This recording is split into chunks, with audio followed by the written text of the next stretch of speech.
नमस्कार, news capital express में आपका स्वागत है। शुरुआत करते हैं खास खबर के साथ। गृह मंत्री नरोत्तम मिश्रा ने कहा, फिल्म आदि पुरुष के ट्रेलर को लेकर कहा कि मैंने फिल्म के ट्रेलर को देखा है और जिस तरह के दृश्य इस फिल्म में फिल्माए गए हैं वह काफी आपत्तिजनक है।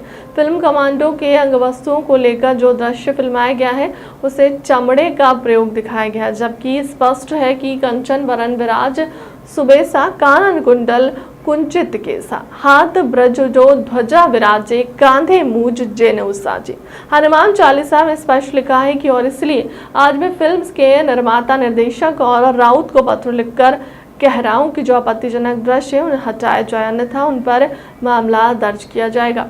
उन्होंने कहा कि छतरपुर के मंदिर में नेहा द्वारा किए गए डांस पर मंदिर के परिसर के अंदर जिस तरह के वस्त्र पहनकर उन्होंने डांस किया है वह आपत्तिजनक है। महाराष्ट्र कांग्रेस के नेता नाना पोटले ने लंपी वायरस के आने की वजह विदेशों से आए गए चीतों को बताया है। इसी पर गृह मंत्री ने कहा कि उनकी चंपी होना जरूरी है। कांग्रेस अध्यक्ष पद के दावेदार शशि थरूर ने पहले खड़गे को आमने सामने चर्चा करने के लिए बोला और बाद में अपनी बात से पलट गए। इस बार गृह मंत्री ने कहा कि सोनिया और गांधी परिवार अध्यक्ष पद का चुनाव नहीं कर रहा है। कोरोना के 14 नए प्रकरण संपूर्ण मध्य प्रदेश में आए हैं, जबकि ठीक होकर अपने घरों और गंतव्य की ओर जाने वाले 13 लोग हैं। संपूर्ण मध्य प्रदेश में एक्टिव केस कोरोना के कुल 112 वर्तमान में हैं। जो सैंपल लिए गए थे पिछले 24 घंटे में संपूर्ण मध्य प्रदेश के वो 2238 लोगों के सैंपल लिए गए थे। संक्रमण दर वर्तमान में संपूर्ण मध्य प्रदेश की 0.63 है, जबकि रिकवरी की दर संपूर्ण प्रदेश की 98.7 बनी हुई है। पिछले 24 घंटे में कोई भी पुलिसकर्मी संक्रमित नहीं हुआ है, न ही कोई पुलिस का एक्टिव केस वर्तमान में प्रचलन में है। पिछले 24 घंटे में जो वैक्सीनेशन संपूर्ण मध्य प्रदेश में हुआ है वो 10,376 लोगों का संपूर्ण प्रदेश के अंदर वैक्सीनेशन हुआ है।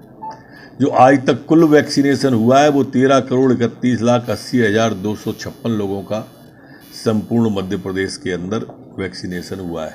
जी, मैंने उसका ट्रेलर देखा है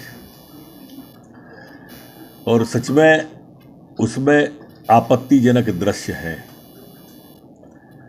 हमारी आस्था के जो केंद्र बिंदु हैं उनको जिस रूप में दिखाया गया है वो अच्छा नहीं है।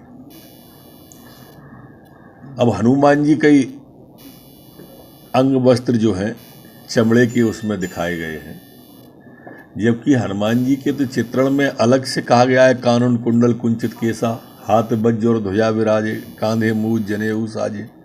उसमें उनके अंग वस्त्र सब बताए गए हैं। उसके बाद में जिस तरह का किया गया है ये आस्था पर कुठाराघात है। ये धार्मिक भावनाओं को आहत करने वाले दृश्य हैं और मैं इसके जो निर्माता हैं ओम राउत जी, उनको पत्र लिख रहा हूँ कि इस तरह की जितने भी दृश्य हैं इन्हें वो हटाएं। अगर वो नहीं हटाते हैं तो उसके बाद में हम कानूनी कार्रवाई पर विचार करेंगे। लंपी ये नाना पटोटे जी के सर की चंपी जरूरी है। अब ये चीते से क्या तुलना कर रहे हैं ये, और किस तरह से कुछ तो भी बोल देते हैं। थोड़ा ज्ञान का विस्तार करना चाहिए, मैं समझता हूँ। जिस तरह से ये हमारा भारत का गौरव लौटा चीते के साथ में, पूरे देश ने जिसे सराहा, अब इन पटोटे जी को समझ ही नहीं आ रहा है। अब इनको समझाएगा भी कौन, चंपी नहीं हुई तो। मैंने तो कल ही आपसे कहा था, आप यू टर्न देख लो मेरे बात का। ये नूरा कुश्ती है, सोनिया परिवार ये नूरा कुश्ती करा रहा है। ये कांग्रेस अध्यक्ष का चुनाव क्या है, स्टाम्प चाहिए उन्हें। और देखना 8 तारीख तक कहीं ऐसा नहीं हो कि दिग्विजय सिंह जी की तरह थरूर जी आउट हो जाए, मैदान से हेड विकेट हो जाए। देवी मंदिर परिसर में जो वस्त्र उन्होंने पहने हैं आदरणीय नेहा जी ने, और जिस तरह का दृश्य फिल्माए गए हैं ये आपत्तिजनक है। मैं पहले भी इस तरह के जो मंदिरों के अंदर जाके, चाहे वो सूटेबल बॉय हो या दूसरे फिल्में हों, जो दृश्य मंदिर के अंदर फिल्माए जाते हैं, मैंने उस पर आपत्ति की थी और मैंने कहा था कि हम फिर केस रजिस्टर्ड करेंगे। इसके बावजूद भी उन्होंने किया है। मैंने एसपी छतरपुर को बुलाया कि इन पर एफआईआर करें।